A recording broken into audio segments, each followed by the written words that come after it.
सबसे पहले तो ओम प्रकाश श्रीवास्तव जी और भारती जी, आपका हमारे कार्यक्रम में बहुत-बहुत स्वागत है। नमस्कार। नमस्कार। और हम आपको बहुत-बहुत शुभकामनाएँ देते हैं कि आपने 10 दिसंबर से 2025 से शुरू की गई नर्मदा परिक्रमा को मई माह में पूरा किया है, 5 मई को। और निश्चित रूप से ये बहुत बड़ा एक अचीवमेंट भी है और पुण्य लाभ अर्जित करने का अवसर भी है। तो सबसे पहले हम आपको बधाई और शुभकामनाएँ देते हैं और कहते हैं नर्मदे हर। नर्मदे हर। नर्मदे हर, नर्मदे हर। बहुत ही अच्छा विचार रहा ओम प्रकाश श्रीवास्तव जी आपका, चूँकि नर्मदा हम सब के लिए जीवनदायिनी है, मध्य प्रदेश की जीवन रेखा हैं और हमारी धार्मिक और आध्यात्मिक आस्था हमसे जुड़ी हुई है। बताएँ कि इस नर्मदा परिक्रमा को करने के पीछे मूल मंशा, मूल उद्देश्य क्या रहा आपका? नर्मदा परिक्रमा का उद्देश्य एक तो धार्मिक होता है, दूसरा इसके साथ बहुत सी चीज़ें और हैं। जब हम 3000 किलोमीटर से ज़्यादा पैदल चलते हैं तो एक शारीरिक स्वास्थ्य भी होता है। हम जब किनारे से गुज़रते हैं तो वहाँ के लोगों की जो उनके भाव हैं, संस्कृति है, उन सबको देखते हैं करीब से, देखते हैं समाज किस दशा में रह रहा है। हम लोग तो अपने घर तक ही सीमित रहते हैं। और इसके साथ-साथ जो नर्मदा जी के किनारे एक तपा भूमि है, एक लंबे समय से परंपरा से, पौराणिक काल से, तो उसके आध्यात्मिक अनुभव भी हमको होते हैं। भारती जी, मैं जानना चाहता हूँ कि जब आपने इस यात्रा में सहभागिता की, क्योंकि ओपी श्रीवास्तव जी तो सेवानिवृत्त हो चुके थे भारतीय प्रशासनिक सेवा से, आप चूँकि कार्यरत थीं, आपने कैसे मन बनाया कि आप भी इस यात्रा में सहभागी बनेंगी? ये हम लोगों का बहुत पुराना एक संकल्प था, करीब 10-15 साल पुराना, कि हम दोनों नर्मदा परिक्रमा करेंगे। चूँकि सर्विस में रहते हुए हम परिक्रमा इतनी लंबी समय नहीं निकाल सकते, इतना अवकाश नहीं मिलता, तो मैंने स्वैच्छिक सेवानिवृत्ति ली और फिर हम दोनों ने साथ में नर्मदा परिक्रमा की शुभारंभ किया। तो आपने भी इसमें पुण्य लाभ अर्जित किया और निश्चित रूप से नर्मदा परिक्रमा की जब बात होती है तो बहुत सारे लोग पहले भी कर चुके हैं नर्मदा परिक्रमा और उनके पीछे कोई ना कोई ध्येय होता है। तो श्रीवास्तव जी, आपने कौन-सा उद्देश्य लेके इस यात्रा से जुड़ना चाहा और इसे पूरा किया? देखिए, मेरा कहना है कि हम जब किसी नर्मदा जी की परिक्रमा करते हैं तो 2 चीज़ें होती हैं। एक तो हम उनको अपनी आँखों से देखते हैं कि उनका सौंदर्य कितना है और कई कवि होते हैं, लेखक होते हैं, जैसे अमृतलाल वेगड़ जी ने बहुत अच्छी नर्मदे सौंदर्य की नदी नर्मदा के नाम से पुस्तक लिखी है। हम लोगों ने हमारा मूल उद्देश्य नर्मदा जी के पीछे जो आध्यात्मिकता है, उसको अनुभव करना था।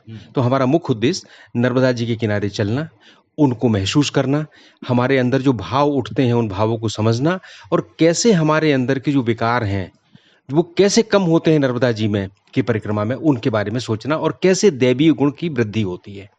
यही हम लोग का उद्देश्य था। भारती जी से मैं जानना चाहता हूँ कि कहाँ से इस यात्रा को आपने शुरू किया? मतलब इस परिक्रमा का आरंभ आपने कहाँ से किया? और किस तरह से आपने नई-नई अनुभूतियाँ की, नए-नए आपको अनुभव हुए? हम लोगों ने नर्मदापुरम में नर्मदा जी के तट पर एक देह विदेह नामक आश्रम बनाया है और चूँकि हम वहाँ पर नर्मदा परिक्रमा वासियों की सेवा करते हैं और उनको ठहराने और भोजन की व्यवस्था करते हैं, तो हमने उसी स्थान से नर्मदा की परिक्रमा 10 दिसंबर को प्रारंभ की और समुद्र पार करके अमरकंटक में नर्मदा जी के उद्गम को पार करते हुए वापस फिर नर्मदापुरम में ही परिक्रमा की समाप्ति की। और इस दौरान श्रीवास्तव जी कौन-कौन से क्षेत्रों से आप गुज़रे? और जब आप उस क्षेत्र से गुज़र रहे थे, तो आपने नर्मदा परिक्रमा करने वाले और लोगों को भी देखा होगा, किस तरह के भाव उनमें थे और आप किस तरीके से उस माहौल में ढलते गए जब नर्मदा जी का जो एक स्पर्श होता है और ऐसा लगता है कि वो भी हमारे साथ चल रही हैं? हम लोगों ने जब नर्मदापुरम से परिक्रमा शुरू की तो पहले हम अमरकंटक होते हुए महाराष्ट्र में पहुँचे, नंदुरबार, वहाँ से हम लोग संगम ओंकारेश्वर होते हुए महाराष्ट्र से हम लोग गुजरात में गए। गुजरात में समुद्र को पार करने के बाद फिर हम जब आए तो फिर से वही गुजरात, महाराष्ट्र होते हुए अलीराजपुर से हमने मध्य प्रदेश में प्रवेश किया और फिर हम चलते हुए देवास आता है, सीहोर है, रायसेन है, जबलपुर है, ऐसा होते हुए मंडला, डिंडोरी होते हुए अमरकंटक और वहाँ से नरसिंहपुर होके हम लोग वापस होशंगाबाद आए। तो ये लगभग 3,500 किलोमीटर की यात्रा होती है, जो हम लोगों ने 5 माह में पूरी की। इस दौरान जो सबसे बड़ी बात होती है वो ये है कि हम लोग पैसा लेके अपने साथ नहीं चलते हैं। जो जहाँ जैसा मिलता है हम उसको स्वीकार करते हैं। ना हम कुछ खरीदते हैं, ना हम कुछ माँगते हैं। तो हमने बहुत परिक्रमावासी देखे, जो इसी प्रकार के संकल्प के साथ चलते हैं। कुछ ऐसे हैं जिनकी कुछ माँ से मान्यताएँ होती हैं, किसी को कोई बीमार है, किसी को कुछ नौकरी की ज़रूरत है, शादी नहीं हो रही, ऐसे लोग भी अपनी मान्यताएँ लेके चलते हैं। और ऐसे सन्यासी भी हमने देखे, जो बिना किसी कामना के निष्काम केवल मैया की सेवा करने के लिए, उनका प्रेम, उनकी कृपा प्राप्त करने के लिए यात्रा कर रहे थे। तो अलग-अलग तरह के लोग अलग-अलग भाव को लेके यात्रा करते हैं। पर एक बात है, जो नर्मदा किनारे के निवास करने वाले लोग हैं, रहने वाले लोग हैं, वो आपको दिन में कोई भी दिखेगा उसको बुलाएँगे, अपने घर में रुकाएँगे, भोजन कराएँगे, चाय देंगे, नाश्ता देंगे। तो एक अद्भुत भाव है उनका नर्मदा मैया के प्रति। भारती जी, जब नर्मदा परिक्रमा की बात आती है तो उसमें हमें पैदल चलना होता है और पैदल जब चलते हैं तो बहुत सारी कठिनाइयों का सामना करना पड़ता है। लेकिन कहते हैं ना कि नर्मदा की परिक्रमा करने पर हर जो कंकड़ है वो भी शंकर बन जाता है और हमें शक्ति मिलती जाती है, हम उस यात्रा पर बढ़ते जाते हैं। आप में किस तरीके से ऊर्जा और उत्साह का संचार हुआ और किस तरह से आप बाधाओं को भूलते हुए इस परिक्रमा को पूरी करते हुए आगे बढ़ीं? जब परिक्रमा प्रारंभ की तो हमने कभी सोचा भी नहीं था कि एक दिन में 25 से 30 किलोमीटर दूरी भी हम तय कर सकते हैं। क्योंकि दैनिक जीवन में पहले जब भी समय मिला, अधिक से अधिक 5, 6, 7, उससे ज़्यादा कभी चलने का मौका ही नहीं मिला या उतना समय भी नहीं था कि हम इतना चल सकते। पर नर्मदा जी के तट पर जब नर्मदा जी के दर्शन करते हैं और उनके साथ-साथ चलते हैं, तो एक अलग ही ऊर्जा मिलती है और उस ऊर्जा के साथ-साथ हम कैसे ईश्वर की कृपा से ही एक समझ सकते हैं कि हम उतना चल सकते हैं। और हमने कभी-कभी तो 30 से ऊपर भी 35-36 किलोमीटर की भी यात्रा एक दिन में की, जो सुबह सूर्योदय से लेके सूर्यास्त तक चलने पर इतना कर पाना हमें संभव खुद को अब जाके संभव नहीं लगता कि इतना हम कर सकते थे। तो श्रीवास्तव जी, किस तरीके के अमूमन हमें जो बैरियर्स उसका सामना करना पड़ता है, बाधाओं का सामना करना पड़ता है जब इसे यात्रा करते हैं, कुछ तकलीफ़ें होती हैं? देखिए, हम लोग जो बहुत अच्छे लग्ज़री में जीते हैं, उनको सबसे बड़ी तकलीफ़ तो ये होती है कि हम जब जाते हैं तो टॉयलेट्स नहीं मिलते हैं या टॉयलेट्स मिलते हैं तो सामूहिक होते हैं और स्वाभाविक है उसमें सफाई नहीं होती। हम जिस कमरे में सोते हैं उसमें हम तो जब से अपने घर में रहते हैं तो हमारा बेडरूम अलग है, हमारी टॉयलेट अलग है। पर उस कमरे में पता चला 20 और 25 लोग दूसरे सो रहे हैं, कई बाबा भी हैं, कोई भभूत लगाए हुए है, कोई अलग-अलग तरह से लोग जाते हैं। तो इस प्रकार का रहता है, उनके साथ सबके साथ सोना, उनके साथ भोजन करना। भोजन भी ऐसा होता है कि अपनी थाली लेके जाते हैं, हमें माँगना पड़ता है, यानी हमारे पूरा अहंकार का त्याग होता है। हम भोजन भी माँगते हैं, अपनी थाली लेके बैठते हैं, उनके साथ सोते हैं, वही टॉयलेट यूज़ करते हैं। तो ये सारी कठिनाइयाँ मुझे लगता है जो शहर वाला है उसको ये कठिनाइयाँ ज़्यादा लगती हैं। दूसरा होता है रास्ते का, तो जो मैया की तलहटी में और कगार के ऊपर रास्ते हैं, वो काफ़ी कठिन होते हैं। लेकिन हम लोगों ने मुख्यतः उसी रास्ते पे चले क्योंकि हमारा मानना था कि जब हम परिक्रमा कर रहे हैं, तो हम मैया के दर्शन करें और मैया कम से कम हमें देखती रहे। तो हम लोगों ने काफ़ी रास्ता इस तरह तय किया, पर भी फिर भी कुछ जगह ऐसी होती हैं जहाँ जाना संभव नहीं होता, वहाँ पास की जो सड़क होती है उससे जाना पड़ता है। तो भारती जी, किस तरीके से जब इस परिक्रमा में हम निकलते हैं तो लोग हमारे साथ होते जाते हैं क्योंकि कारवां बनता जाता है और हम उनके साथ इस परिक्रमा को और भी आसान बना लेते हैं।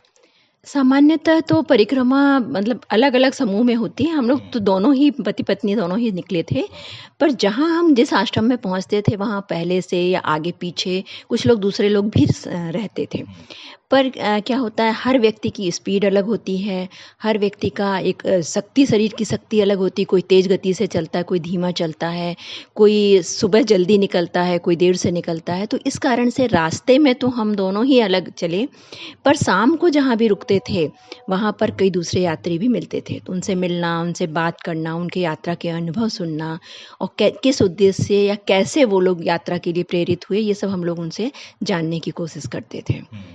तो नर्मदा तट पर जो ग्रामीण जन रहते हैं, जो गाँव में लोग रहते हैं, उनका किस प्रकार का रिस्पॉन्स रहता है आप सबके प्रति, क्योंकि बहुत सारे लोग वहाँ परिक्रमा के लिए निकलते हैं? ये तो बड़ा भाव है लोगों का। वो ये मानते हैं कि हम नर्मदा जी को अपने कलश में लेके चल रहे हैं, तो वो नर्मदा मैया चल रही हैं। तो वो हमेशा रिक्वेस्ट करते हैं, आप मेरे घर में 2 मिनट के लिए आ जाएँ। इसका मतलब नर्मदा मैया उनके घर में आ जाएँ। अगर हम किसी को मना कर दें तो हम देखते हैं कि उदास हो जाता है कि आप आ नहीं रहे, आप कम से कम पानी ले लो, मेरे घर में आ जाओ। कई जगह तो ऐसा हुआ कि इतने गरीब लोग थे कि उनके घर में आधा 1 एकड़ भी ज़मीन नहीं थी। फिर भी जितने नर्मदा परिक्रमा वासी आ रहे हैं, सबको भोजन कराने के लिए तैयार हैं। तो ऐसा बड़ा भाव है लोगों का और बड़ी श्रद्धा है नर्मदा परिक्रमा वासियों के प्रति। भारती जी, अब लगातार प्रयत्न ये हो रहा है कि माँ नर्मदा जहाँ-जहाँ से निकली हैं, उनके घाटों को स्वच्छ रखा जाए, साफ रखा जाए। पर्यावरण की दृष्टि से भी हमेशा आह्वान किया जाता रहा है। इस यात्रा में आपने क्या देखा? पर्यावरण को लेकर लोग कितने सचेत हैं? वो कितनी माँ नर्मदा की सेवा कर रहे हैं, उसे निर्मल करने के लिए? हाँ, कई जगह बहुत सी समितियाँ बनी हुई हैं गाँव में और वो लोग अपने गाँव के घाट को साफ-सुथरा रखते हैं। कहीं तो मतलब खुद आपस में मिलकर लोगों ने घाट का निर्माण किया है। कुछ गाँव ऐसे भी हैं जो वहाँ बिना किसी शासकीय सहायता या किसी दूसरी सहायता के स्वयं उन्होंने अपने गाँव पर घाट का निर्माण किया है। और नर्मदा जी के प्रति जो श्रद्धा है, उस श्रद्धा के कारण लोग वहाँ पर कहीं-कहीं तो कपड़े तक नहीं धोते हैं नर्मदा जी में। सामान्य रूप से गाँव में तो चूँकि और पानी की व्यवस्था नहीं होती है तो लोग नहाना और कपड़े धोना करते हैं नर्मदा जी में। पर कुछ जगह ऐसी इतनी श्रद्धा है कि वो बाल्टी में पानी लेके बाहर धोएँगे, पर नर्मदा जी में ही कपड़े नहीं धोएँगे। तो ऐसा भी लोगों के मने भाव है और लोगों का कहना है कि जो मुख्य रूप से सीवेज है या शहर का कचरा है, गंदगी है, वो नर्मदा जी में ना बहाया जाए।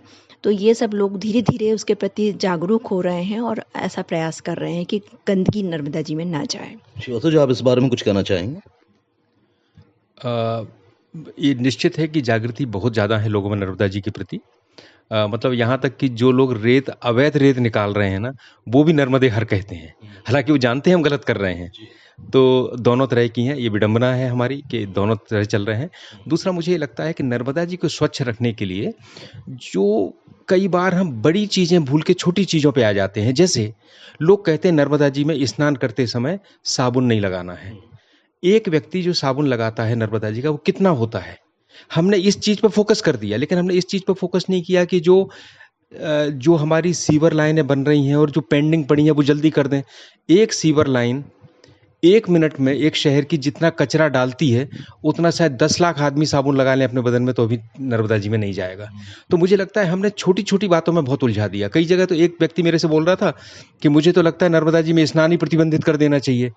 तो भैया नर्मदा जी तो सबके लिए हैं, जानवरों के लिए भी हैं, उसमें गाय भी नहाएगी, उसमें भैंस भी नहाएगी, उसमें इंसान भी नहाएगा। तो हमें इन बहुत छोटी चीज़ों को इग्नोर करके बहुत बड़ी चीज़ों को देखना चाहिए जो नर्मदा जी को गंदा कर रही हैं। आपने तो कुल मिलाकर भारती जी, आप क्या कहना चाहती हैं कि किस तरह से लोगों की आस्था बनी हुई है नर्मदा जी के प्रति, और जब वो इस परिक्रमा करके लौटता है तो क्या मन में भाव आता है कि अब वो उसका जो दृष्टिकोण है वो कैसा होना चाहिए, क्या जिम्मेदारी बनती है? नर्मदा जी के प्रति तो नर्मदा के क्षेत्र में तो बहुत ज़्यादा श्रद्धा है। इसके अलावा आजकल क्या है, यूट्यूब के माध्यम से और सोशल मीडिया के माध्यम से जो नर्मदा के से दूरस्थ स्थान पर भी लोग रह रहे हैं, उनको भी नर्मदा जी की जानकारी हो रही है।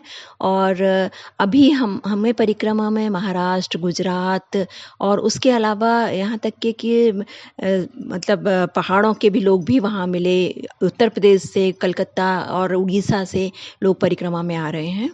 तो सभी लोगों का बहुत ज़्यादा नर्मदा जी के प्रति आस्था, विश्वास है और वे परिक्रमा करते हैं, पूरी श्रद्धा से परिक्रमा करते हैं। और जब लोगों को देखते हैं कि यहाँ नर्मदा के तट के ग्रामीण किस तरह से हमारी सेवा कर रहे हैं, जबकि वे ना तो हमसे परिचित होते हैं, ना उन्हें बदले में एक पैसे की उम्मीद होती है कि बदले में हम कुछ उनको देंगे।